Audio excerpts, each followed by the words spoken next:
আসসালামু আলাইকুম রহমতুল্লাহ। প্রিয় এইচএসসি পরীক্ষার্থী বন্ধুরা, আশা করি সবাই ভালো আছো। আজকে প্রিপোজিশনের পার্ট 2। আজকে আমরা আরও একটা প্র্যাকটিস করব। অবশ্যই তোমরা এইভাবে যদি প্র্যাকটিস করো তাহলে খুব সহজেই দেখবা প্রিপোজিশনের ব্যবহারগুলো বুঝতে পারছো। অল দ্য পিপল অর্থাৎ সমস্ত মানুষ ইন দিস আর্থ, এই পৃথিবীতে, আর নট সেম, তারা কি একই না। নেচার, প্রকৃতি, একই না প্রকৃতি, এটা তো কোনো অর্থ আসে না, তাই না? তাহলে আমরা কি বলতে পারি? প্রকৃতির মধ্যে। তাহলে মধ্যে বলতে কি বোঝানো হয়? ইন, মানে এই প্রকৃতির মধ্যে সমস্ত মানুষ বা পৃথিবীর মধ্যে সমস্ত মানুষ কি একই না। দেয়ার আর সাম পিপল, কিছু মানুষ আছে, হু আর গ্রেডি, যারা অনেক লোভী। দে হ্যাভ এ ডিজায়ার, তাদের ইচ্ছা আছে, ওয়েলথ মানে সম্পদ। তাহলে দেখো, শুধু সম্পদ বললে তো এই ডিজায়ারের সাথে আসছে না। তো তাদের কি মানে তীব্র আগ্রহ আছে বা অনেক চাহিদা আছে সম্পদের জন্য, বলতে পারি, তাই না? সম্পদের জন্য। তাহলে জন্য অর্থে কি আসে? ফর। বি নাম্বারে কি হবে? For. There want is the limit, মানে লিমিট, যার সীমাবদ্ধতা, তাদের চাওয়া সীমাবদ্ধ মানে সীমার বাইরে। তো বাইরে, এই বাইরে অর্থের প্রিপোজিশন আছে বিয়ন্ড, বিয়ন্ড দ্য লিমিট।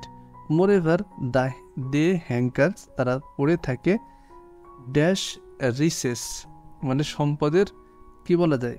তারা পড়ে থাকে সম্পদ, বলা যায়? বলা যায় না, কি বলতে হবে? হ্যাঙ্কার্স আফটার রিসেস, তারা সম্পদের পিছনে পড়ে থাকে। Their strong desire sometimes lets them some illegal ways. আচ্ছা, লেটস দেম, তাদেরকে পরিচালিত করে কোনো একটা দিকে। কোন দিকে? সাম ইলিগাল ওয়েস। তাহলে কোনো দিকে বা প্রতি অর্থে আমরা ব্যবহার করতে পারি কি? Two. But ultimately they have to atone dash their greatness.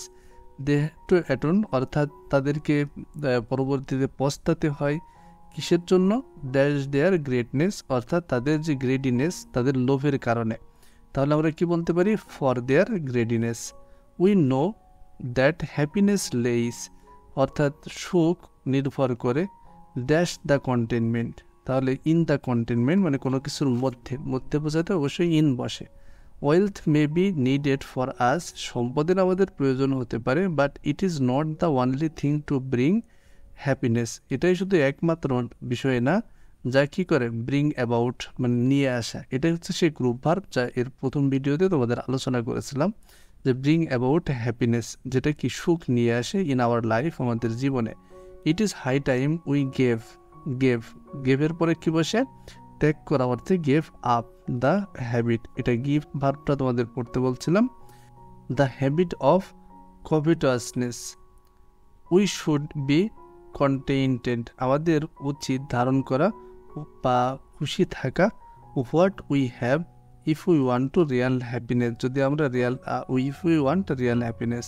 তাহলে কন্টেন্ট এখানে কী হবে? উইথ, মানে কোনো কিছু নিয়ে খুশি থাকা, মানে কি নিয়ে? হোয়াট উই হ্যাভ, যা আমাদের আছে, আমাদের যা আছে তাই নিয়ে কি আমাদের খুশি থাকে। তাহলে নিয়ে বা সাথে এই ধরনের অর্থে কি বসে? উইথ বসে। তো আশা করি তোমরা বুঝতে পারছো। তো এভাবেই একটু পরের অংশের অর্থ বুঝে বুঝে প্রিপোজিশন প্র্যাকটিস করতে থাকো। আশা করি তোমরা অনেক ভালো ফলাফল করতে পারো।